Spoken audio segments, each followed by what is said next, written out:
Scabies gitu ya. Kalau teman-teman udah asing, kami akan memaparkan materi tentang Scabies. Nah, kalau teman-teman sudah dapat snack semua, boleh banget sambil dicemil-cemil. Izinkan kami untuk mengenalkan terlebih dahulu. Ya, halo teman-teman, perkenalkan aku Yulana. Perkenalkan aku Jessica. Oke, Maya. Aku Sahira. Dan aku Wanda. Apa itu Scabies? Scabies adalah penyakit kulit yang disebabkan oleh tungau kecil bernama Salmonella scabiei. Tungau ini bisa menyebabkan kulit luar dengan cara menggali terowongan kecil, meletakkan telur, dan berkembang biak. Akibatnya kulit menjadi meradang dan terasa gatal. Selanjutnya, gejala Scabies itu ada gatal lebar, terutama pada malam hari. Terus ruang kecil atau lubang yang sering muncul di sela-sela jari, tangan, ketiak, pinggang atau area lipatan tubuh. Nah, di pamfletnya ini ada gambar itu. Ini contoh warna merah yang ada di tangan, lalu di ketiak, dan ini di pinggang.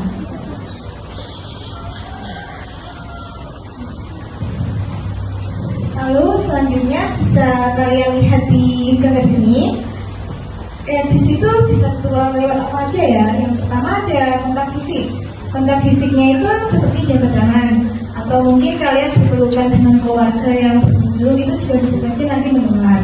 Lalu ada juga bisa lewat bantal, selimut, spray, handuk, pakaian, bahkan sisir pun juga bisa menularkan Scabies ini. Makanya setiap mungkin seminggu sekali kita harus mencuci bantal, selimut, spray, terus nanti harus dipisah juga. Jadi kalau seumpamanya ternyata kalian sudah terkena Scabies, penyuciannya itu harus dipisah-pisah. Baju harus dipisah, bantal atau spray atau yang lainnya itu juga harus dipisah. Apalagi handuk. Ini itu yang paling banyak berisiko untuk menularkan Scabies, karena kan kalau kalian mandi kan bersihnya keringnya pakai handuk. Nah, pasti langsung terpapar dengan lukanya terus ya setiap hari, dan handuk itu akan tetap menetap. Jadi harus dicuci. Kalau semuanya kena Scabies itu harus dicuci beberapa hari sekali secara langsung. Dan harus pakai air hangat. Biar atau enggak kalian pakai sabun yang ada disinfektannya, ada yang antibakteri gitu, baru bisa aman buat dipakai lagi.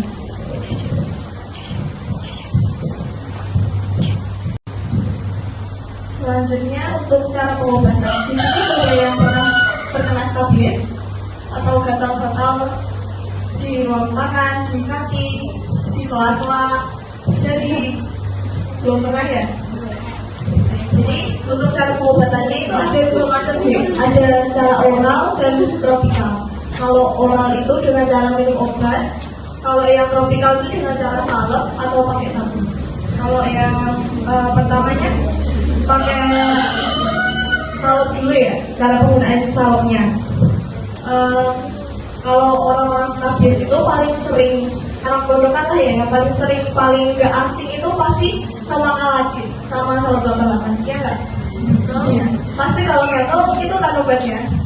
Itu cara penggunaan yang benar itu, kalian cuci tangan dulu yang benar. Udah tahu cara cuci tangan yang benar? Yang langkah itu? Stepnya? Ya, siapa yang bisa ayo angkat tangan, nanti dikasih dia. Ya. Siapa yang bisa? Ada yang bisa? Dia bisa nyemprotin step by step. Bisa yang benar? Ada 6 step. Gawat, gak apa-apa, yang penting Yang cowok? ada. Yang cowok bisa? Ada dia. Ada dia. Nanti dapat cewek-cewek cantik. Boleh kalau. Latihan dulu. Ya, nanti ya, latihan dulu ya. Nanti kalau udah bisa di akhir. Oke, jadi caranya itu pertama-tama cuci tangan dengan baik dan benar. Terus kalau yang gatal itu dibersihkan juga ya, terus dikeringkan. Kalau bisa jangan pakai handuk. Kalau bisa pakai tisu. Kalau pakai handuk kan ada bakteri-bakteri lainnya. Pakai tisu aja mending. Lalu dioleskan tipis-tipis banget, jangan sampai demblok, tahu demblok nggak? Sampai kebanyakan gitu loh. salepnya. Jangan sampai gitu, pokoknya tipis banget di area yang gatel itu. Terus kalau Kaladin sama salep 88 itu disarankan pemakaiannya di malam hari, sore atau malam hari setelah mandi, biar lebih efektif ya obatnya. Terus habis itu diulangi, kan kalian nanti habis mandi sore kan, itu diolesi, terus nanti kalian wudhu kan, habis wudhu itu diolesi lagi, terus nanti kan bisa itu habis itu diolesi lagi, terus udah, pokoknya mau tidur itu harus diolesi tipis tuh. Yang selanjutnya, kalian tahu salep kabinet? Ada yang pernah pakai salep kabinet? Ya, kalau salep kabinet itu cara penggunaannya sama, cuci tangan dahulu, terus dipakainya di malam hari. Tapi kalau salep kabinet itu dipakainya pokoknya satu badan, satu salep itu buat satu kali pemakaian. Jadi dioles ke seluruh tubuh biar yang belum terkena pun nggak terkena. Tapi pemakaiannya diutamain dia gatel dulu, dioles tipis, lalu baru ke seluruh tubuh. Tapi setelah oles yang gatel itu cuci tangan dulu, baru diolesi ke seluruh tubuh. Kalau Loratadin sama CTM pernah minum? Asing ya sama obat ini. Asing ya. Kalau gatel biasanya minum apa? Nggak minum obat. Kalau aja pernah minum obat apa yang bisa terisi? Enggak. Langsung habis ini.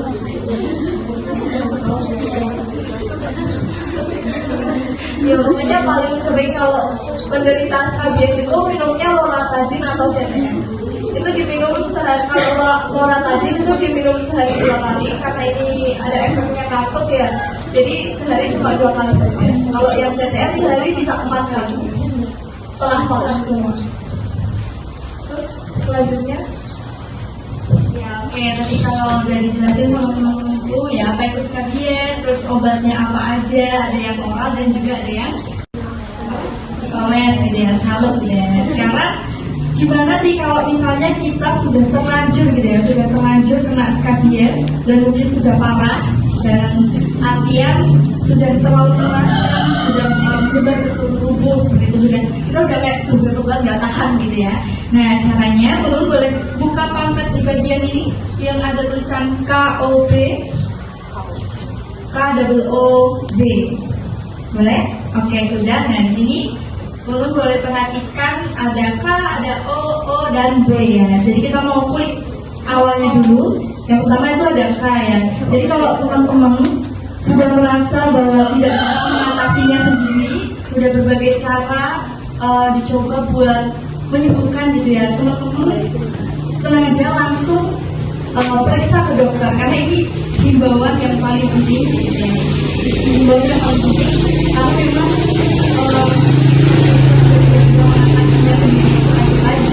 lebih baik dan pasti yang lebih baik adalah ya teman-teman boleh pergi ke dokter dan menjelaskan beberapa gejala yang teman-teman alami, kemudian juga menjelaskan obat-obat apa saja yang sudah teman-teman gunakan gitu ya, supaya dokter yang mendiagnosa juga semakin jelas seperti itu.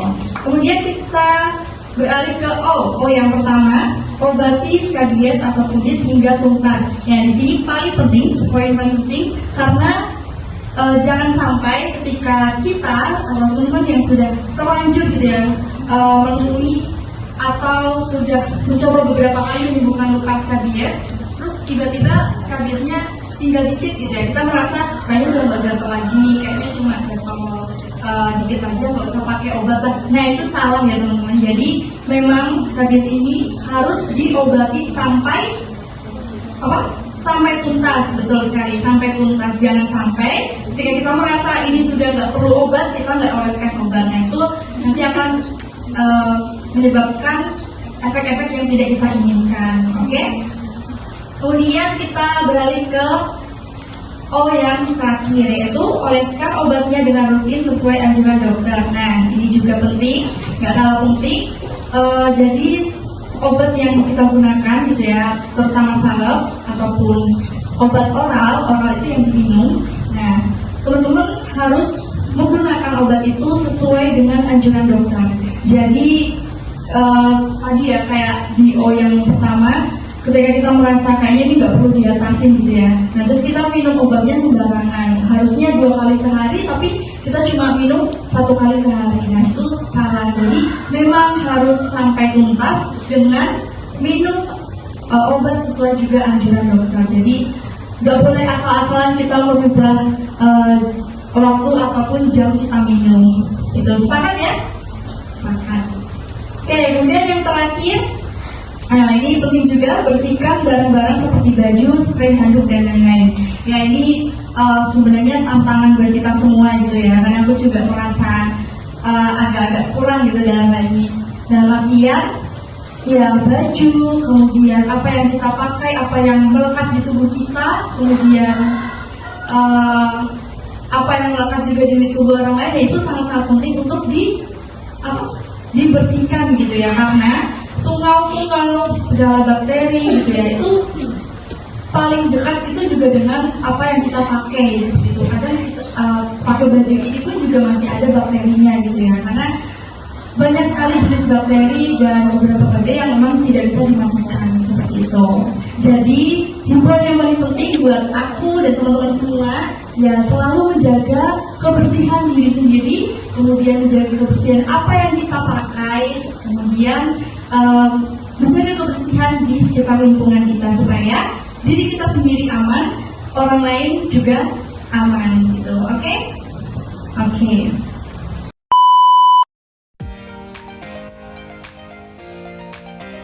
Promkas Boyolali selesai.